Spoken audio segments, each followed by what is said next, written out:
fires past it within 200 metres either side.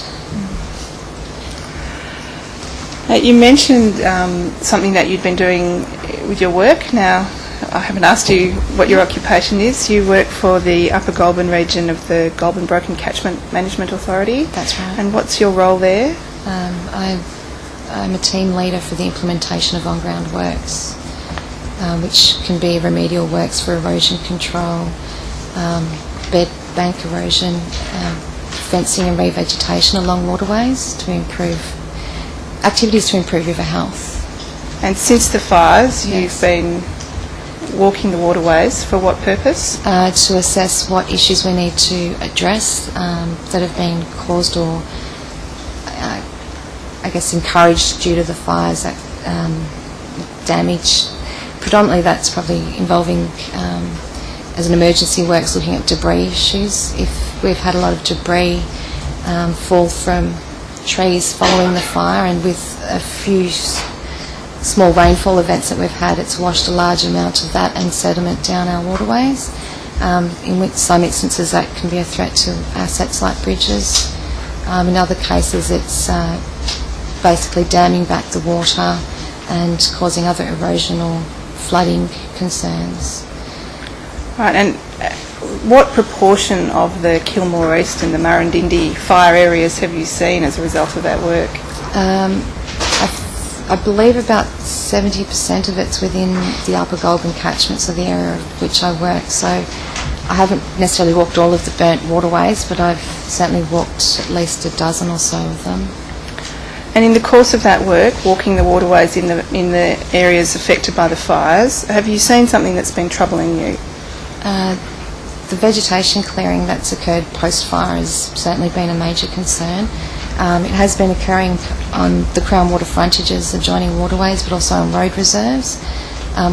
Through our work we obviously deal with waterway frontages as that's our area of responsibility, but we work closely with a lot of other agencies. In partnership we deal with a lot of issues like vegetation management, so it sort of falls across a number of authorities. So I've been raising those concerns with the industry involved. So it's Vic Roads, Shire, DSE, DPI, even Landcare have been involved. And then of course there's the activities being undertaken by landholders themselves. Having been through the experience of having a fire come through your property, Yes. What's your attitude to clearing of vegetation on your own property? I think certainly within proximity of your home it's reasonable to ensure that you've got an area clear for fire safety. I guess where I'm raising concern about the vegetation clearing, it's not generally within proximity to a home. It's road reserves, waterways, which are often the only vegetation corridors we have throughout the region, so are quite important.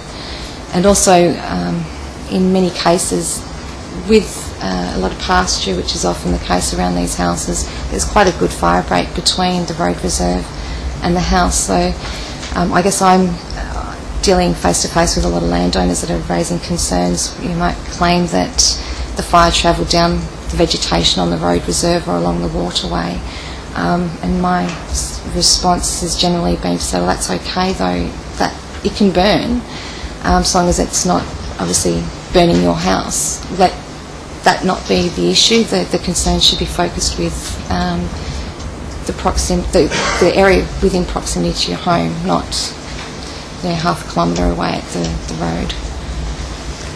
Ms Glassford, thank you for your evidence. I have no further questions. The Commissioners may have questions for you. Just in relation to the clearing of the roadways, the argument that they are a safe passage for people fleeing the fires, admittedly sometimes late. Yes. What would be your response to that? In a nice way, I try to, refer back to the stay-go policy, which suggests if you're going to leave, you would have left well before the fires were actually burning on the road. I guess it's a one-off event, yet what we're losing in the vegetation, particularly the very old trees, very large trees that we've been removing or has been removed.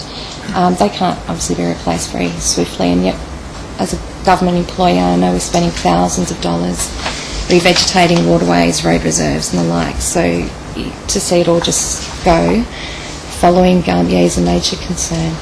I understand dangerous trees had to be assessed, but my issue has been that in some instances we've had these dangerous trees reviewed or roads reviewed 3 or 4 times, and each time more trees have been taken.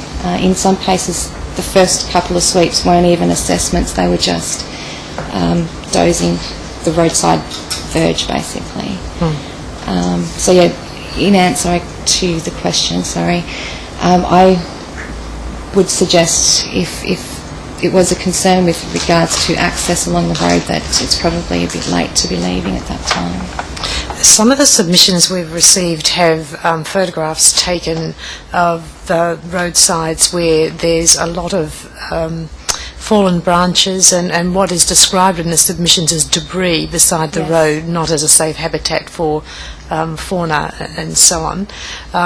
Again, what would be your response to that?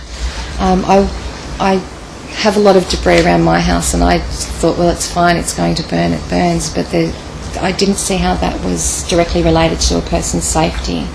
I understand that it's often suggested that they're not very good harbours when they're alongside a road, but it may not be that they shelter in there, but they use it as an area for travel because of the shelter it provides.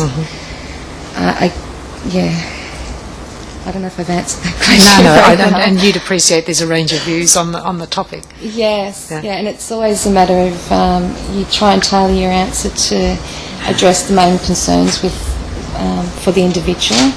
So, yeah, I would see the debris as a necessary thing to have it all removed. It's also removing a lot of not only the organic matter for the soil, but it's also preventing.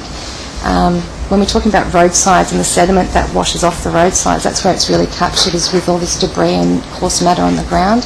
If we were to clean them all, we're virtually creating further hard surfaces where it just runs off and it's more likely to travel longer distances into waterways particularly. Thank you. No worries. Yes.